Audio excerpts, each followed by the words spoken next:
Today I'm going to talk about three British films, silent film documentaries, which is Great White Silence, Epic of Everest, and the Battles of Coronel and Falkland Islands. These are all 1920s British propaganda films.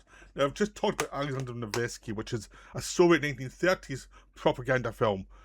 But just because I'm mocking the Soviets doesn't mean I will not mock my own country for propaganda, because every country in the world was having propaganda film in the 20s and 30s. You know, it's not a surprise we had a war based on ideology in the 1940s about all the propaganda and people just try to propose their way of seeing the world. Britain in the 20s and 30s, if you've seen a lot of old films, had a lot of toffs and in the foreground, a lot of posh accents, and a lot of, the stiff upper lip and all of that stuff, and the poor were good old chaps who did their job and were, Operational Human Shield comes to mind if you've seen South Park movie. That's what the working classes were in Britain, British films in that period. Yeah, Operation Human Shield. So these three films, which one I really liked because there's the least propagandist, which is Epic of Everest. Great White Silence has a great early section, a great late section, and has a very boring middle section. Like, it's been padded out like crazy. The Battle of the Coronel and Falkland Islands are the most propagandist of them all because it's based on two battles during World War One. And it is pure propaganda in lots of ways. And it has more of the cliches of some of the, I'm talking about. But it is very enjoyable as well. I won't deny that I'd watch this in Epic of Everest a lot quicker than I'd rewatch this one. But I'll go in the order they were made. So we'll start with this one, because Great White Silence influenced Epic of Everest, because the director of Epic of Everest watched this film for how the guy shot everything, because he was going to shoot stuff in Everest and he needed to see other techniques. So the Great White Silence is about the journey to the South Pole, and the Captain Scott and his people, and it was a failed mission. They didn't reach there before their competitors Norwegian. They won, and they died on the way back. But this film was made by a guy going with them who, when they were making the film, they thought they were going to win, and all the struggles I'm going to go through was worth it. And they lost, and they made a film about them losing and said it was a great inspiration for the people anyway, which tells you all you need to know about Britain in the 20th century. But at this point, they're still keeping the stiff upper lip and all the stuff they relied on for the empire, so that Britain could have the stiff upper lip and send all the working class people into the battles and keep the rich happy for like centuries, and had the whole idea of civilization, which had its good points and its bad points. And this is the tail end of it. They're still trying to keep it up. So they've got this thing of these gentlemen adventurers are going to go and do these things, like to reach Everest and to reach the South Pole, because we can't win any battles anymore, or we can, but we need help of America and other places. So it's Britain in a kind of place of, we know we're no longer the top dog, but we'd still like to act as if we are. And we're going to stick to our traditions. And The Great White Silence is a weird film because it's just odd, because it's the director of it is trying to do a serious film, but also he has terrible jokes. He's trying to appeal to the masses, but he doesn't understand what the jokes the masses will probably like. So he does all these awful jokes in the middle section. So the first section is about them reaching New Zealand, stocking up, and then going to their base camp at the south, Antarctica, and they're going to they built a base. They built a base for the ship. The ship goes away. They're going to come back in a year or two. pick them up, and then they acclimatise basically to the temperatures and to the weather, and get used to it and get used to what they need to do in this location. And they used to the dogs and the horses and everything else have to get used to the environment as well.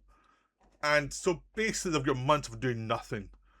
So the film goes into the various ups and downs of the people, the personalities of some of the people, many of whom do not want to be photographed because they're not interested. You've got the areas around them, the ice that changes over time because it's nature. It's not something that's built by man, so it does change over time. So show you the changes of within even certain caves that have melted over time and built back up in different ways. So all that's fascinating. But the director likes penguins. He loves his penguins. We get lots of penguin shots. We get penguin shots forever. So many penguin shots that it's like, I like penguin shots. I like nature documentaries. But I'm not in this film to watch a documentary about reaching the South Pole. And if you did the documentary about reaching the South Pole, it would be a lean film that would probably be an hour 10, hour 20. You know. And that would have been much better than what we got.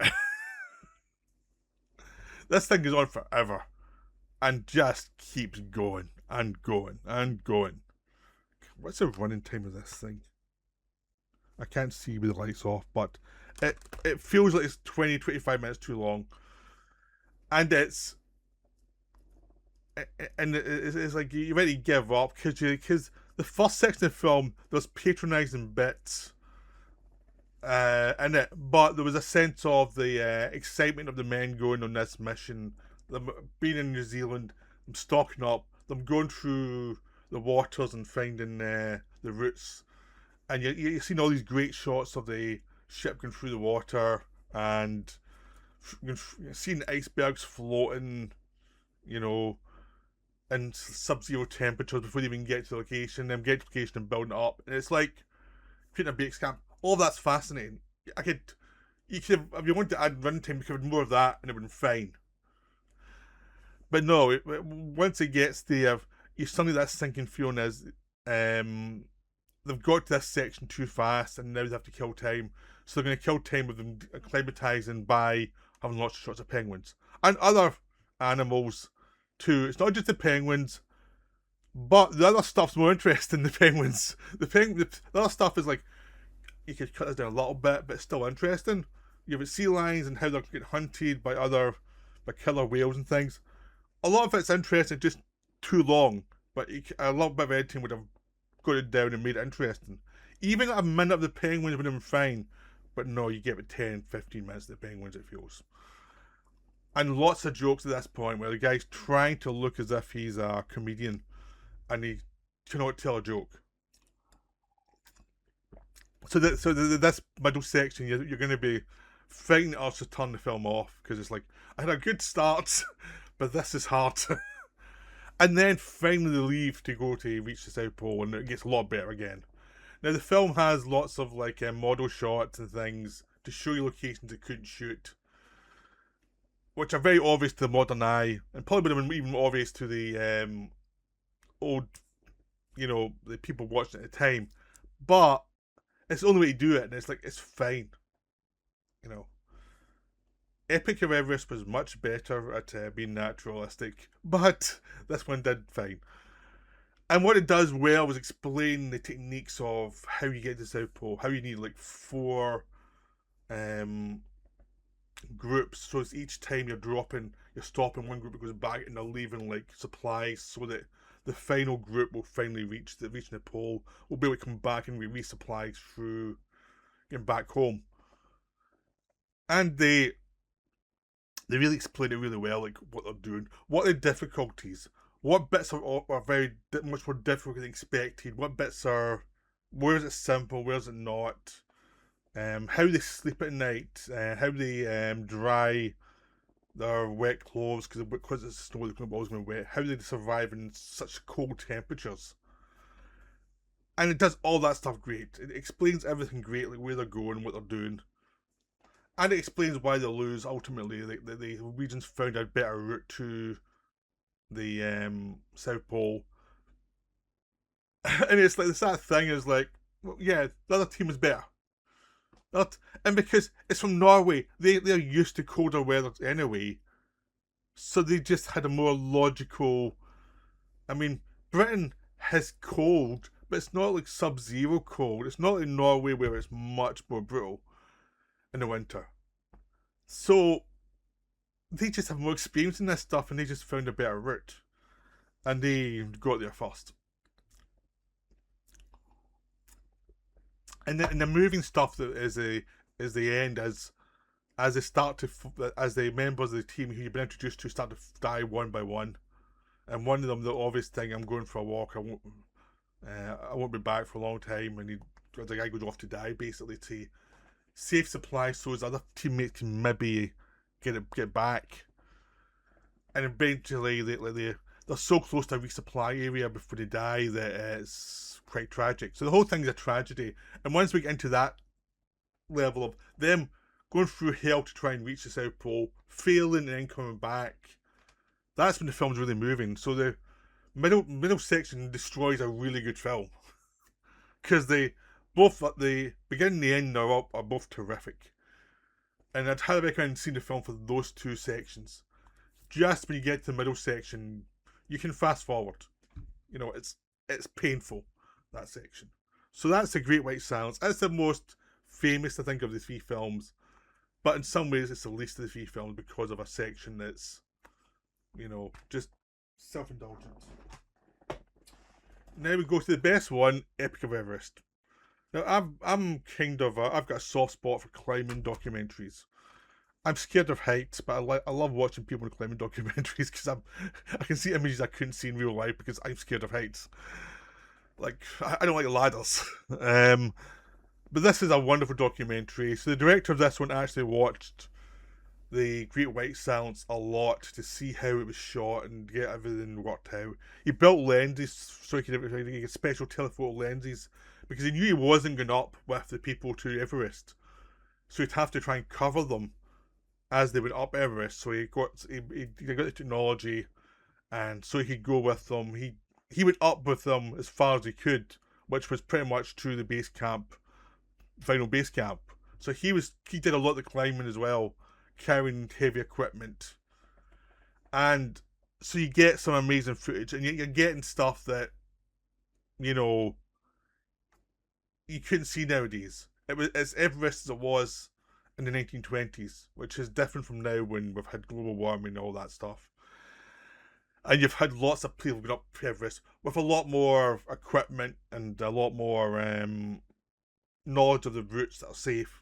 Because at this point there was theories of what the best routes were, but there was no real knowledge. There were people had gone up before and failed, and it was like a dangerous thing to do. So the group going up were like, we know this is dangerous, but we're going to do it. This was just after World War One, where like the attempt to go to the South Pole, which happened before World War One. There is a sense of adventure in Britain. Like, we've lost the empire, or we're losing it right now. We need to prove ourselves worthy in some way. So this was after the war, after a destructive war, and people were trying to do things that were difficult. So all these climbers were going to do this one chance, because in Everest is in Tibet, and it's such a brutal weather. You can only really climb in like May. There's only a 1 month period where it's habitable at all. So, they have to climb this time. So it's about them going over up to going to Tibet early, acclimatizing to the weather again. You get a lot of great footage of the people in Tibet, which was actually shot 2 years earlier because they went earlier for a scouting thing earlier, including filmmaking. And they shot a lot of stuff about the atmosphere of the villages in Tibet around them then, and they put in the film, but it was actually shot earlier. But that stuff's great, and it's the exact opposite of The Great White Silence, where that stuff about the people, all that stuff about the atmosphere of the place, you'd done with less with. And that's why you want more of it, because there's so much fascinating stuff. The people of Tibet at that time were fascinating to see. They were very poor, but they made their lives work in their own way. And it was all about this culture that's very alien from our culture. So very fascinating. I could have done a lot more of that. I could have done a whole documentary on that quite easily. But then we go up to the actual climbing the mountain. And what's good with this film is it keeps it brief. It's not on forever, you know. And it gets to the point, and you get a feeling there was always progression. It's showing you what are the difficulties in each stage, why it's so exhausting, how they kind of walking so much above sea level, high altitude, what it does to the body, how it makes it very difficult to breathe, how it makes it impossible to stay strong. So it's willpower a lot of the time to actually get there. You know, it really is. So it's something that is very difficult, and it's something that very few people can actually do. This film stresses very few people can do Everest. Even nowadays, with all the kind of technology they've got, it's still a difficult thing to do. It's been tourized, maybe not a tourist thing now, but it's still something that will beat the hell out of you, especially if it goes wrong. Which, if you see the film Everest, it shows you when something goes wrong. So the film really gets into that detail, even though it's a silent film. You get no voices. What you get is great music. Both of these films have a music by Simon Fisher Turner, who went in and did the music for the restorations, and the music in this one is gorgeous. It really delivers. The Great White Silence has nice music, but this one's much better. This is like this is restored later, so he's really into his he learned from the Great White Silence, and this time he really delivered. The Great White Silence is good, but this one's so much better, and it's such a better film as well. So you get the tragedy, but you also get the sense of the director watching it all play out and all the difficulties of the failed attempts to climb, and because Mallory was the first one going up. There was a failed attempt before that, and they were the last chance of this mission, because at some point the was going to come back in. So the first team didn't make it, so they were the last chance to make it, and they never come back, and people realised they were dead, and the bodies were not going to be found. So it is a tragedy of an attempt at something that fails, and that's what both the documentaries I've talked about before are really good at, is the tragedy of trying to do something and not succeeding. And it's like the kind of quiet dignity of that. It's like they'll try to do something exceptional. It didn't work, but these documentaries are historical landmarks of this attempt, and what it meant to the people involved. And in both cases, the people doing the great events were not that keen on the photographer all the time. It's like they tolerated it for historical accuracy, but it was like they were not going to be posing most of the time. You know, there was more talk with them, I think, before they went on the trip, before they went in their, before it got dangerous, really. But it was a case of hunkering down, trying to get there, and it really, they really are great timestamps of time going well past, and it's like this one I'd urge you to watch because it's so good, and the photography is great, and some of the locations are beautiful, especially when they're shooting with different lenses. Really, at that point, lenses were very basic, so it is a different feeling you get with modern lenses, which are much more precise, but also lose some of the magic of the what you see through limited lenses in these films. So that's another reason to watch them. Plus, the idea of you not really hearing the sound creates a sense of isolation that actually, even with the music, that feels effective in the two films, because it says you're going through a situation where you're not going to be speaking much and you're in your own head a lot, and it really adds to the atmosphere. modern films with people in mountains always have way too much talk. Okay, finally we go to the battles of Coronel and Falkland Islands, which is actual fictional retelling of an event in World War One. It uses British warships from a later period, representing the warships of that period, because some of them were sunk, other ones I'm sure were decommissioned, and they needed ships with working crews. So this was between the wars when they're trying to do propaganda for the British way of life.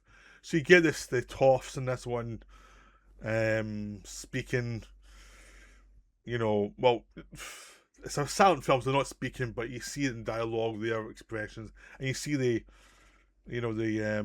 working class, oh yes, we are up for a laugh and all the rest of it, that kind of cliche. So you get all of that. And you get the Falkland Islands people being like very patriotic and gung-ho, and you get lots of silly stuff showing some of the guys in the defence of it are being silly because they're silly old men. So you get all the obvious cliches to make people think you're down with the people. So, but you can get through that quite easily because the actual narrative is interesting. You get someone from the German side, and the Germans they win the first battle of Coronel. They're playing a game that they've been playing for centuries.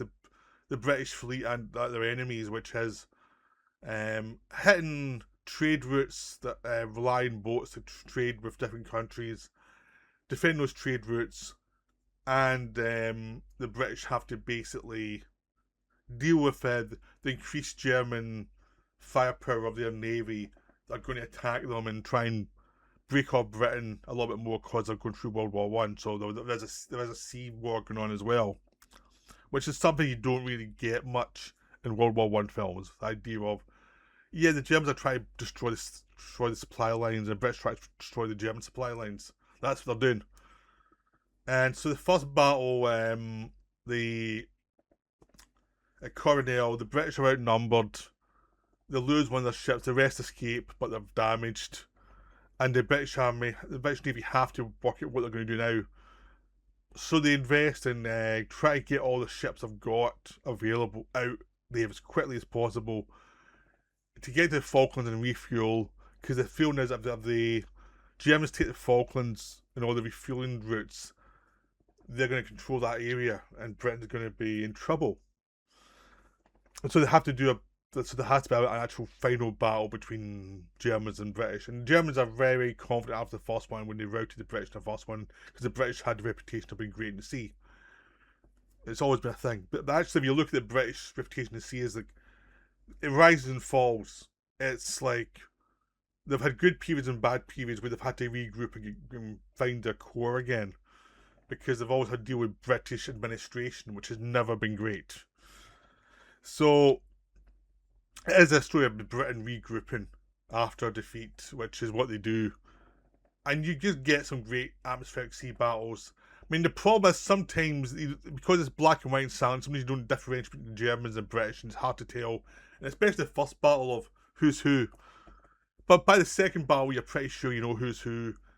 And it's just really well done. They've got ships, but they've also got like sets, which sometimes they're a bit creaky looking. You get one set that looks like it's ready to go, but they're shot really well, and you get a sense of the atmosphere of and how difficult it is to be on these boats. And the idea of the boats need all this coal all the time to keep moving. The boats really need to be refueled and always be on the ready, and it's a difficult task to fire and take down other boats. And it's like it's about the tactics involved. It's like the British know this is a risk. If they go send their boats out and those boats also fail, they're done in the water, and it really affects the war. And it's the same for the Germans. Germans are much more confident, but they don't want to take their win and make it a total loss, which actually what happens, because the British come at them, catch them by surprise. They're going to the Falklands thinking they're going to have no real. They're going to take the island, and then they're going to set the defence, and then the British will arrive. Instead, the British get there way early because the guys say no, we're not going to wait. We're going to get the basic stuff done. We're going to rely on you to actually get the boats ready as you go. We'll give you supplies, but you have to do it as you go. So they rush the Falkland Islands, get there before the Germans get there, because Germans were up the other side of the South America, and they had to come all the way around. So the Germans arrive at the Falklands to find the British are already there and refueling, and the British give chase and take them down and destroy their fleet. And all of that stuff is very exciting.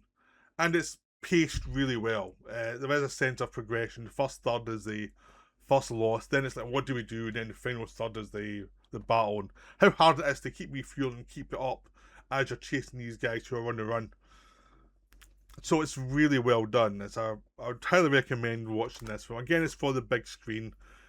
You'll cringe at some of the stiff upper lip, but this is the one time the British will win in these three films. The rest of the time is defeat. In this one, they actually win. Finally, they finally get a win. But these are all these three films are very entertaining. They're all from the BFI. I had them for years before watching them, so I'm glad I finally watched them because they are wonderful. But it is as a subject matter, you think these films could be really dry and really awful, and only one of them was kind of dry, but the other two were wonderful. So I'd recommend them. Go watch them. They're great. I'll see you all later. Bye for now.